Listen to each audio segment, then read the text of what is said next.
Una cita anónima sobre liderazgo me recordó algo que es fundamental y que alguna vez lo hablamos en las reuniones de ADN con el liderazgo de esta congregación, y que es que la mejor manera de saber cuando una persona está preparada para liderar a otras es cuando es capaz de liderarse a sí misma. Una persona que puede liderarse a sí misma, que tiene autocontrol de su carácter, de su temperamento, de su forma de ser, es una persona que puede liderar a otras. De otro modo no puede liderar, no puede llevar adelante ningún proyecto de vida y mucho menos conducir a otros hacia un nivel de vida mejor. Es la astilla que menciona el Señor en Mateo 7. Jesús dijo que había que sacarnos la viga que tenemos en el ojo antes de realizar una cirugía para eliminar la pelusa del ojo del prójimo. Es que es imposible que uno pueda ayudar a otros si primero no quita lo que le molesta personalmente. Pero la tendencia humana siempre es pensar de esa manera. A veces queremos establecer una institución para instruir a otros sobre la limpieza del hogar, y en casa tenemos los restos del huracán Andrew. En casa tenemos un caos, pero siempre queremos que el otro sea el que tenga la limpieza. Aconsejamos a otros sobre las incapacidades y a veces nos mantenemos ajenos a las nuestras, a las propias, a nuestros problemas, ¿no? El Señor lo dijo: ustedes, fariseos, le imponen cargas a las personas que ustedes mismos no pueden llevar, no pueden cargar. Y nosotros siempre hablamos de llevar a otras personas a Cristo, ¿no? Decimos, vamos a predicar, a llevar a personas que no conocen del Señor, a llevarlos a la cruz. Y ahí está la clave, preguntarnos si nos podemos llevar nosotros mismos a Cristo. Y no hablo de aceptar a Cristo por primera vez, que la mayoría lo ha hecho. Me refiero si tenemos la capacidad de volvernos a comprometer con el Señor cuando estamos alejados. Se trata de renovarse. La Biblia es una continua renovación, nos lleva a renovarnos todos los días.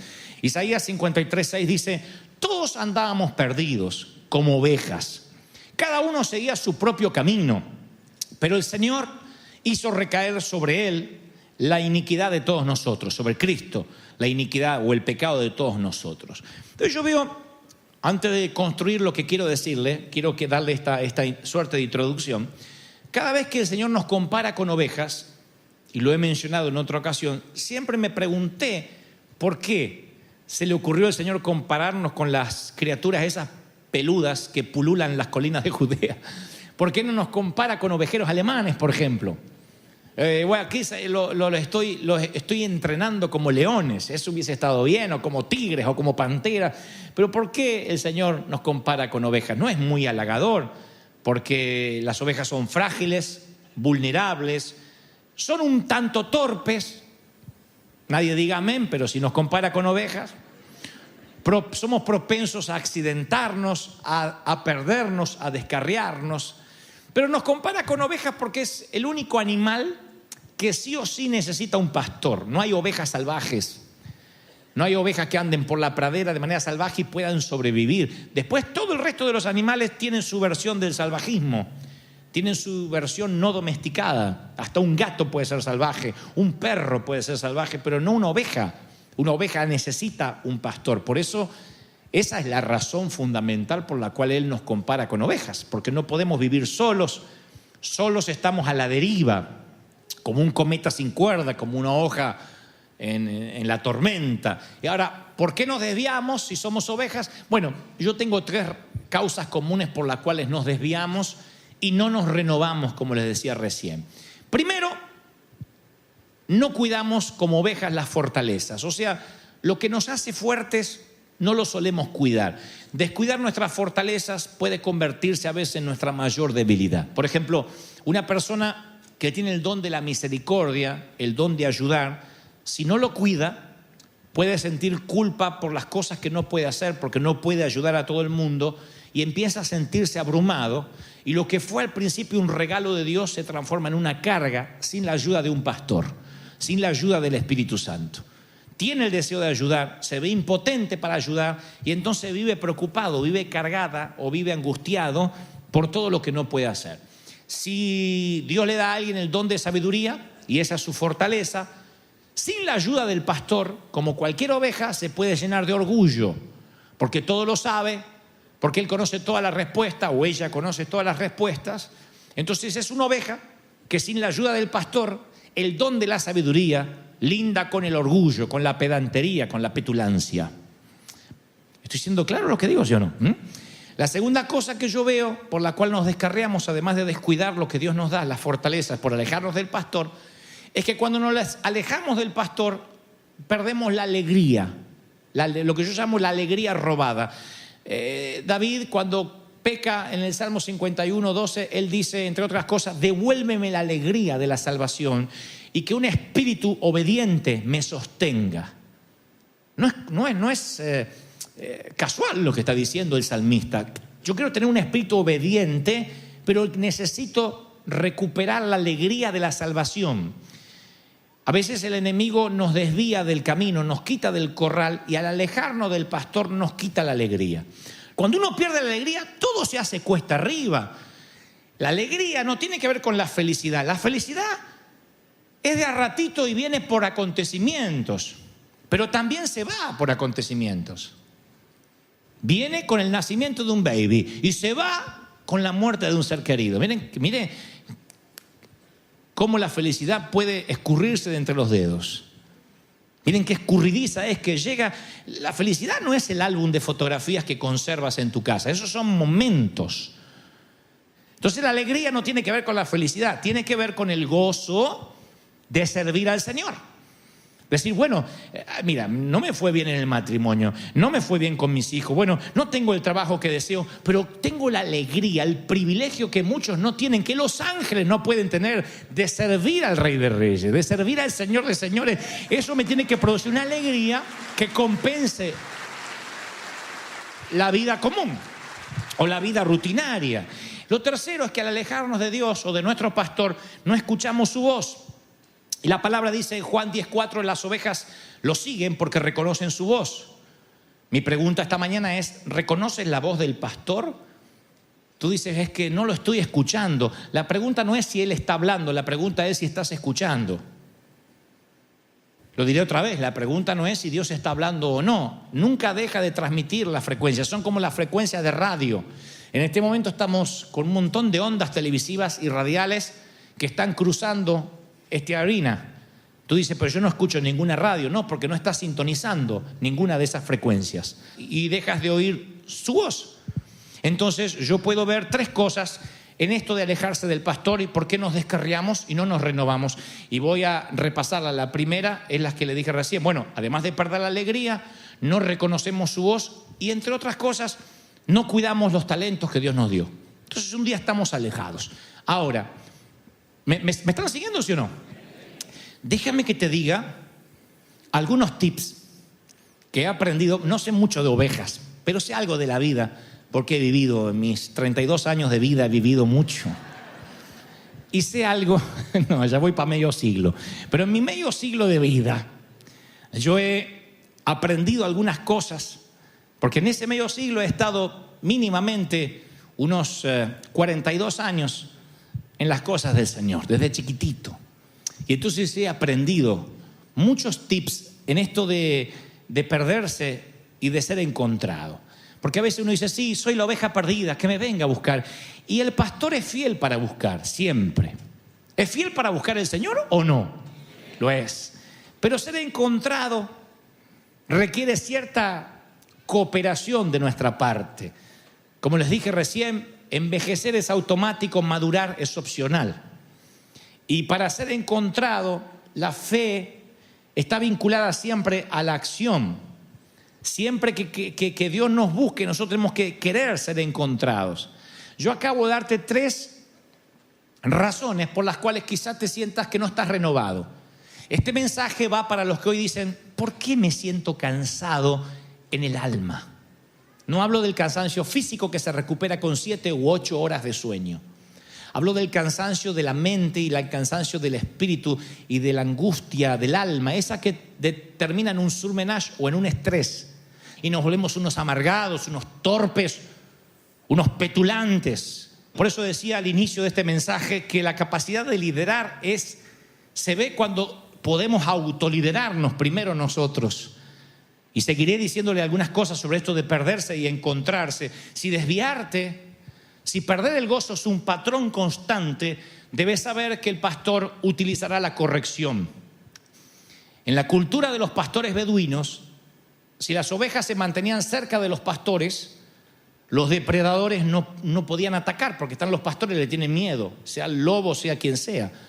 Pero los depredadores son pacientes y esperan que las ovejas se desvíen. Así que cuando alguna oveja se desvía, el pastor deja las 99, como dice la parábola, a campo abierto, y va a buscar la desviada, la perdona, la ama, la carga sobre sus hombros y le dice: quédate aquí, porque si te vuelves a desviar del resto de las muchachas, puedes perder tu vida. Pero si el pastor ve que esa oveja es propensa a desviarse, que hace 5 años no cambia la oveja,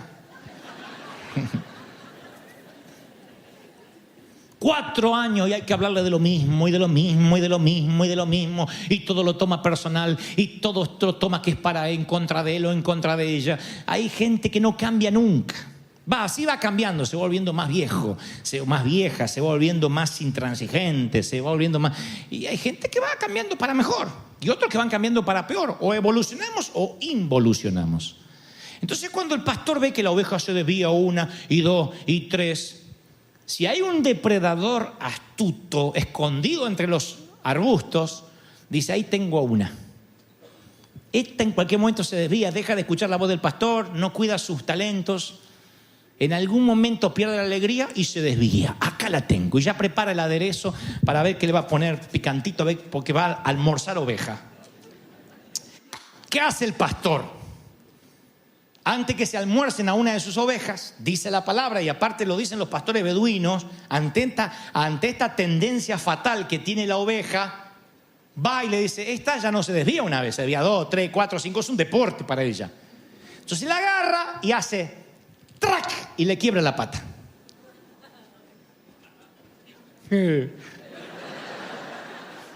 Es bíblico. Nada más que te la tengo que quebrar así porque no puedo con el brazo, pero de alguna forma te la quiebro, dice la palabra.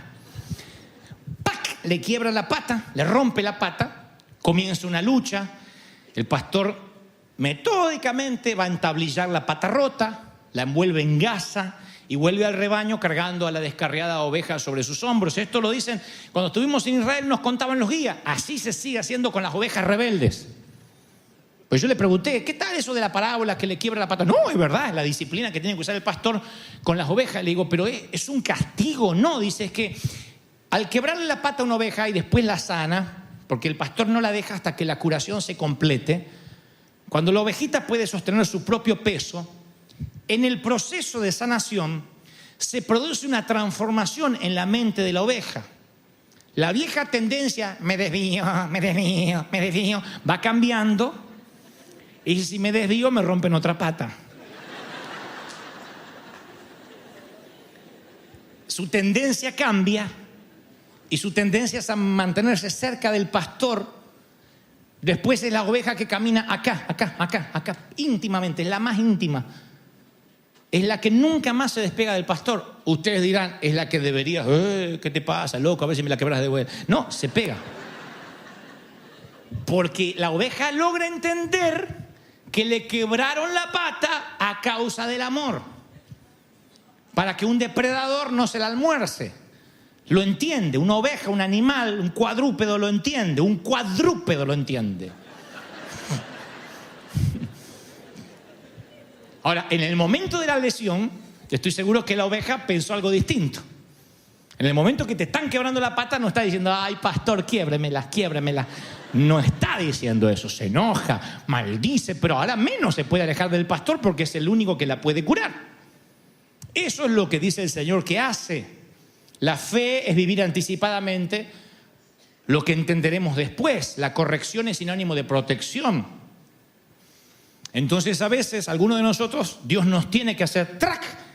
Y decimos: ¿pero por qué tuve que perder el empleo? ¿Por qué? ¿Por qué me pasó esto en el matrimonio? ¿Por qué me pasa esto con mis hijos? Y si miramos hacia atrás de manera autocrítica, vamos a descubrir que tenemos una tendencia a perder el gozo de servir, a dejar de oír su voz, a no cuidar los talentos que Dios nos dio.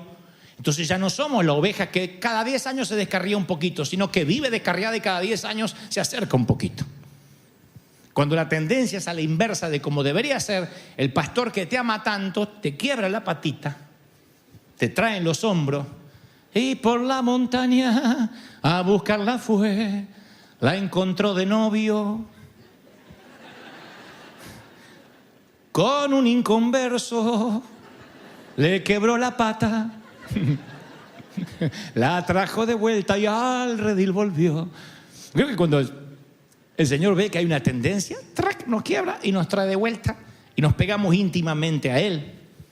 Lo segundo que yo descubrí, e insisto, no porque conozco de ovejas, sino porque conozco de caminar con el Señor algo, es que el camino que transitamos es nuestro destino. Si una oveja se desvía y se desvía y se desvía, tarde o temprano va a llegar a Egipto y no a Israel.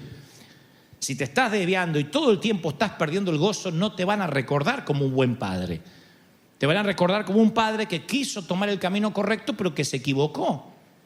Supongamos que hay una mujer soltera que dice: yo quiero enamorarme de alguien que realmente vaya en la dirección correcta, quiero enamorarme de alguien que me comprenda, de alguien a quien ame. Esa es su intención, pero luego en el camino se mete con el primero que se le cruza solo para no sentirse sola, y entonces ella descubrirá que Egipto está apenas bajando la calle. Un día se encuentra desviada, perdió la manada y no sabe cómo llegó hasta ahí. O supongamos que un esposo dice: yo quiero que mis hijos me respeten cuando crezcan, pero sus hijos ven que él pierde la paciencia con frecuencia y siempre anda con sujeta la va a quedar así cuando la agarre, dijo la mujer. Sus hijos dicen: papá intenta, pero Asiria está a la vuelta de la esquina. Supongamos que un joven cristiano dice: yo realmente deseo desarrollar una intimidad profunda y duradera con Dios, pero todos los días se levanta tarde, mira su Facebook, sus redes sociales, vive atado al celular. Mi querido, por más que quieras tener una relación con Dios, Egipto es la próxima salida del freeway. Los recién casados deberían tener una seguridad económica a la edad de sus padres. Sin embargo, no planifican nada, compran todo lo que ven, se meten en créditos, en abusos de tarjetas de crédito justamente. Y yo les diría: espero que hayas empacado bien para las tormentas de arena que te van a tocar en Egipto y Asiria, porque te estás desviando. Entonces, cuando veo una oveja que tiene una tendencia para desviarse a Egipto y a Siria, lo más probable es que el Señor tenga que corregirte con la pata quebrada y traerte de vuelta. ¿Qué trato de decir? Que a lo mejor esto que te está pasando no es una causal de que el enemigo metió la cola necesariamente, sino que Dios te corrigió porque te ama demasiado. Muchos están trabados en sus estatus sociales. Me consta, el Espíritu Santo me ha dicho: no ores porque no va a tener los papeles, porque en cuanto tenga los papeles lo perdés de la iglesia, lo pierdo del rebaño. Otros necesitan cargar con un cuerpo frágil, porque si su cuerpo fuera fuerte, le darían la espalda de manera inmediata a Dios. Pablo pide 3 veces ser librado de una debilidad. Aunque hay teólogos que dicen que eran problemas quizás en la vista, miopía, que era rengo, él no habla de un problema físico, habla de debilidad. Y la misma palabra en el original hebreo habla de una suerte de tentación o pecado, algo que a él lo estaba realmente amedrentando, de modo que decía: mi carne hace lo que mi espíritu no quiere. Y el Señor le dice: bástate con mi gracia. Le está diciendo: lo que vas a tener es que venir a mi gracia todos los días, pero no voy a quitarte el aguijón. Porque esa perniquebrada, esa pata quebrada es lo que te mantiene dependiente de mí, Pablo. Si yo te sano la pata, te me pierdes. Has conocido el tercer cielo, has tenido revelaciones que ningún hombre jamás tuvo. Aunque te consideras el menor de los discípulos, fuiste el único al que yo le prediqué personalmente luego de estar resucitado. Podrías andar por la vida diciendo: a mí ningún hombre me pudo predicar. Cristo me tuvo que predicar camino a Damasco. Un hombre que manejaba ciudadanías dobles, que era multicultural, cosmopolita, que tenía su profesión, que se autoabastecía a sí mismo, letrado, que podía debatir con griegos, con los grandes cerebros de la época, con el Simi Valley de la época, que era Grecia. Era un hombre que necesitaba tener una pata quebrada. De otro modo, no sería el gran Pablo que conocemos y quizá hubiese seguido el camino de Judas o quizá otro. El Señor sabía que tenía esa debilidad, lo conectaría con él. Y que Dios de ese modo se llevaría la gloria. Entonces lo que trato de decir es que a veces maldecimos una falencia, una minusvalía, algo que nos está faltando. Y es justamente eso lo que te ha acercado a Dios todos estos años. Por esa debilidad, por eso que no dejas de orar, es que estás aquí. Dios nos conoce. Tú dices, no, si Dios me da la seguridad de que esto se me va a ir, yo le voy a servir. Tu abuela, ¿sabes la gente que yo conozco? Tu abuela, dice el Señor en Proverbios 8, 16. ¿Sabe la gente que yo conozco? Que dice, voy a sembrar el día que Dios me prospere. $1.000.000 van a ir para la iglesia. Y Dios dice, no, las señales siguen a los que tienen fe. No, tú no sigues las señales. La gente en cuanto recibe ese dinero empieza a decir, bueno, primero tengo que pagar mis deudas, después la iglesia. Y se olvida de lo que había prometido. Y el Señor sabe porque Él nos creó. Él sabe que nosotros inmediatamente tendemos la tendencia a alejarnos del Hijo. Mira, voy a contarles esta maravillosa historia en los últimos 2 minutos. Un viudo rico tenía un hijo al que amaba profundamente. Viudo, multimillonario y con un hijo. Entre otras cosas, el padre era aficionado al arte y viajaba por el mundo coleccionando obras de grandes pintores, Rembrandt, Monet, Van Gogh. El hombre compraba las pinturas y las exhibía en su propia mansión. Así que cada vez que volvía de un viaje, ponía en su propiedad aquellas atesoradas pinturas. Los años pasaron y el muchacho creció, el hijo creció. La nación estaba en guerra y el hijo se alistó para defender su país. Y después de unos meses de combate, el padre recibió un telegrama que le informaba tristemente que su hijo había muerto en acción, había muerto en combate. Con eso al padre le llegó el desánimo y el duelo. Y varios inviernos pasaron y con el dolor el padre no lograba sobreponerse, no lograba elaborar su duelo de perder a su único hijo, su única sangre. Una Navidad, porque la historia es real, una Navidad, un soldado se presenta a su puerta. Era jovencito y le dijo, Señor, dijo el joven, yo estaba en el mismo pelotón de su hijo durante la guerra, nos hicimos muy amigos y a menudo él me hablaba acerca del amor que usted tenía por el arte. Yo no soy un buen artista, pero una noche yo en un descanso dibujé el retrato de su hijo. No es mucho, no es un Rembrandt, no es un Monet, pero pensé que le gustaría tenerlo, es el retrato de su hijo. Y el dibujo se asemejaba notablemente a lo que era su hijo. Así que le cayeron lágrimas a los ojos del padre y aquella pieza de arte se convirtió en la más preciada para el hombre. Lo colgó sobre la chimenea y cada día la miraba y le hablaba al hijo. Pasaron algunos años y el padre murió y coleccionistas de todo el país vinieron, volaron de todas partes del mundo para comprar las obras de arte que iban a ser subastadas. Nunca tantas obras de arte habían estado bajo un mismo techo. Así que posibles compradores millonarios colmaron la sala esperando ofertar por un Rembrandt o por un Monet. Pero para sorpresa de todos, la subasta no comenzó como había esperado, sino con una pieza, con un cuadro que no estaba en la lista, el dibujo hecho por el joven soldado.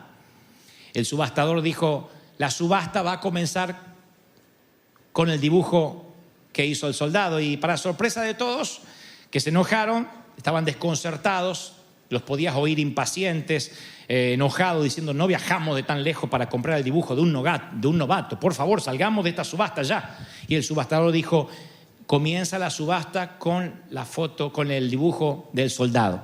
$100. Aparte, es una subasta de millones. Empezar una subasta con $100 es una locura. Nadie ofertó. El subastador sigue diciendo, vamos, $100 es la oferta inicial. Nadie ofertaba porque era un insulto llevarse el dibujo de un novato, que además lo había hecho en el frente de batalla y no tenía ni título, ni nombre, ni nada. Así que decían todos, pasemos a los cuadros importantes. Y el subastador decía, no, primero es este cuadro, $100, ¿quién oferta? Y lentamente, de atrás, un anciano levanta la mano y dice, bueno, yo no tengo mucho dinero, pero sí fui vecino de esta familia, de este hombre por muchos años. Conocí a la esposa antes de morir, conocí al hijo. Así que yo voy a comprar el dibujo. No tengo mucho dinero, pero puedo juntar ahora los $100. El subastador dijo, bueno, la oferta es de 100. ¿Alguien oferta 150? Y nadie ofertó. Entonces dijo, subastado por $100. Y le entrega el cuadro que estaba sobre la chimenea al anciano que era vecino. Ahora los coleccionistas dijeron, muy bien, ahora podemos seguir adelante con la subasta. Y el subastador dijo, no, la subasta se termina aquí. Y dijeron, ¿por qué esa subasta está terminada? Es imposible. La multitud comenzó a protestar. Un coleccionista dijo, pero si ni siquiera comenzamos con lo bueno, ¿por qué la subasta se terminó? Lo siento, dijo el subastador, la subasta está terminada. No puede ser, insistían los coleccionistas. Y entonces el subastador lee una parte del testamento del hombre que dijo, es muy simple. Según el testamento del padre, dijo, cuando subasten todas mis pinturas, comiencen con el dibujo de mi hijo. Y aquel que se lleve a mi hijo, se lleva todo.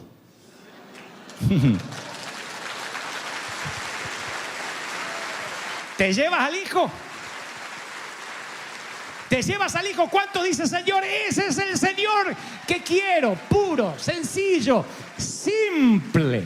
¡Aleluya! Alguien tiene que aplaudir más que eso si crees que el Rey ha hablado hoy. ¡Aleluya!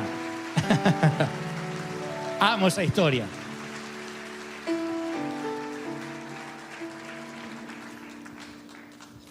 ¡Track!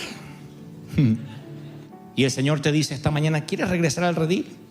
¿Quieres volver a casa? ¿Puedes liderarte a ti mismo para volver a casa? ¿Quieres volver a casa? Te propongo un camino de regreso a casa. Cerca del Hijo y te llevas todo. No hay nada mejor que estar cerca del Hijo, aunque tengas que venir cojeando. Pero es maravilloso cojear, porque significa que es la marca que tuviste un encuentro con Dios. Antes del gran suplantador llamado Jacob, yo prefiero al príncipe con Dios llamado Israel. Porque este hombre tuvo un encuentro con el Señor. Y el Señor dice, tú vas a tener un encuentro conmigo. Te guste o no te guste, me empeciné con tu vida y no te dejo hasta que no te haya bendecido. Vamos, póngase de pie y vamos a orar al Señor.